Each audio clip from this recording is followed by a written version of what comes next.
Hello, good morning Pilipinas po sa aking of course mga amigo, amiga, mga followers ko po. Thank you sa mga sumunod sa aking vlog na GM Vlog po, Problem Vlogger po. Thank you sa inyong lahat, mag-ingat, take care po everyone po. Siyempre, ang ating what it called health is our wealth po. Yan po ang importante. So, magtuloy tayo sa mga what it called balita regarding po sa kaso ni Bongbong Marcos na case dismissed dahil nga walang what they call sufficient witness po, what they call lakas na ebidensya. Paano walang lakas na ebidensya? Yung tinatawag na insertion ng budget hindi pa nalutas. Anong problema ba yan? Hindi yan lakas na ebidensya. Yung tinatawag na what they call ghost project na siya rin ang nakadiscover. Wala pa rin lakas na ebidensya. Yan po, yung tinatawag ng pagtanggal ng budget o what I call, di ba? Sorry, yung pagtanggal ng pira ng PhilHealth na 60 billion hindi pa na sa uli. So, yung pagkuha ng pira ng PDIC po, 107 billion po. 107 billion po sa PDIC na tinanggal po ng pira. Nilagay po sa treasury. Napakaraming pera po. Sa land bank po, 50 billion po. Yan po. So, ganun po karaming pera na transfer o na saan napunta. Yung tinatawag pagbinta ng gold, Philippine gold na 20,000 tons po. At yan po, 20 tons of gold na binta. So, i-convert ninyo kung gaano karami 20 tons of gold na ibenta. Yung kinumput ni Makulita yan, abot kung ininta ang presyo, abot ng napakalaking pera, abot ng 32 plus million dollars po. Ganun po sana ang kung naginta ng pera na mataas na value. So, ganyan po. So, yung tinatawag na yung session ng budget hindi pa nalutas, yung WOS project hindi rin nalutas, kaya mga kaso dismiss kami na daw ang support. Ganyan po ang pagsulbad ng kaso ng what they call WOS project na what they call Pulipid. So dito tayo sa what they call magandang balita at dismiss ito, sariwa, at saka galing po ito sa GMA what they call Integrated News po. So pakinggan natin itong maganda itong balita dahil napakaraming mga pangalan na nadamay dito. Mga tataas na opisyal ng Pilipinas po. Ito. Magandang hapon po. Pinaalala ng prosekusyon ng International Criminal Court ang 8 kasabwat umano ni dating Pangulong Duterte sa umano'y crimes against humanity sa madugong gera kontra droga. Sila ay mga kilalang kaalyado at naging opisyal ng gobyerno sa ilalim ng Administrasyong Duterte, kabilang sina Senador Bongo at Senador Bato de la Rosa. Nakatutok si Jonathan Andan.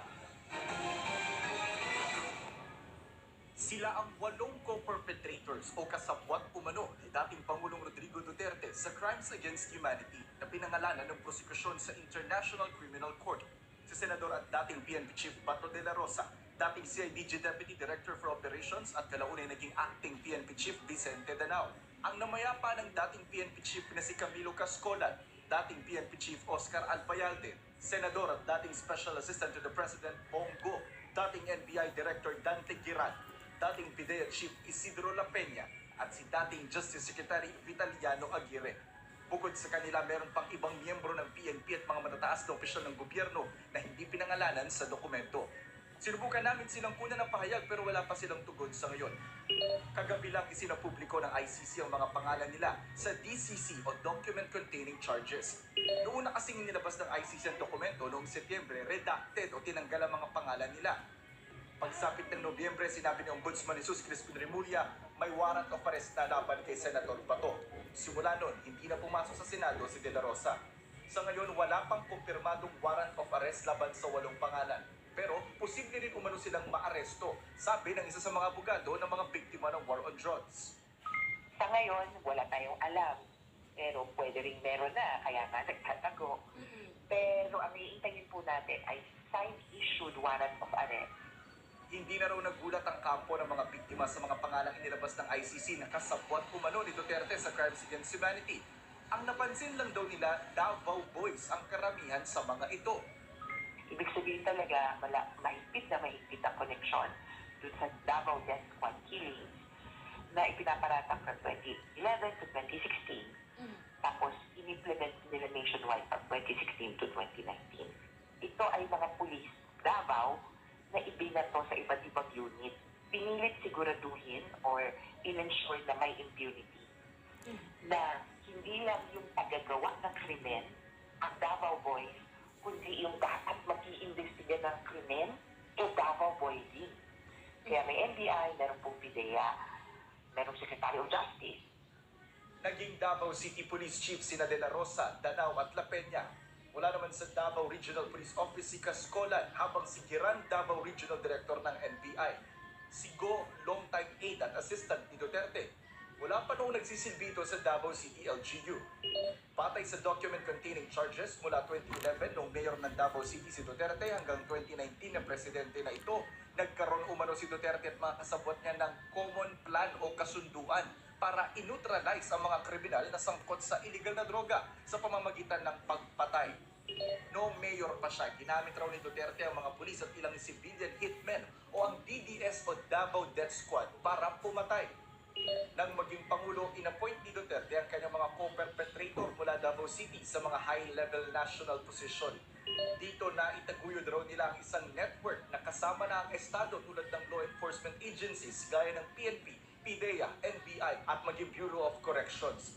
Pinagalaw raw ang mga ito tulad ng DDS. Sa February 23 na magsisimula ang naudlot noon na confirmation of charges ni Duterte sa ICC. Dito tutukuyin kung may sapat bang basihan para litisin na si Duterte.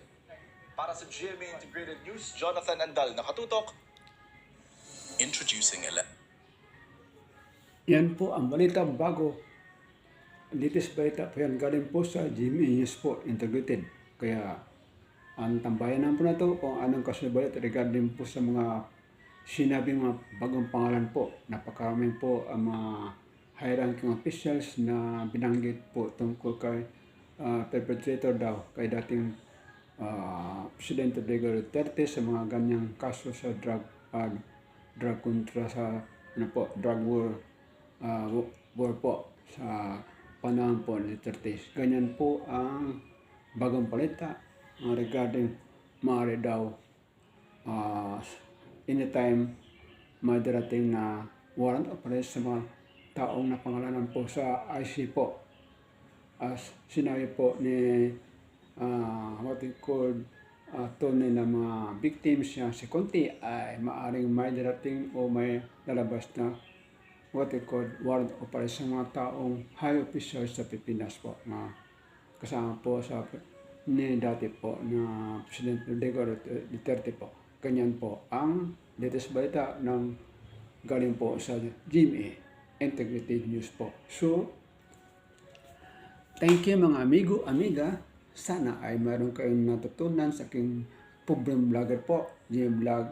At don't forget to share po, at least yung hindi pa nakabalita regarding sa balita na to, malaman nila mayroon palang latest na balita regarding po sa kaso na ni former Rodrigo Duterte. Napakaraming sangkot na banggit ng mga high-ranking officials po.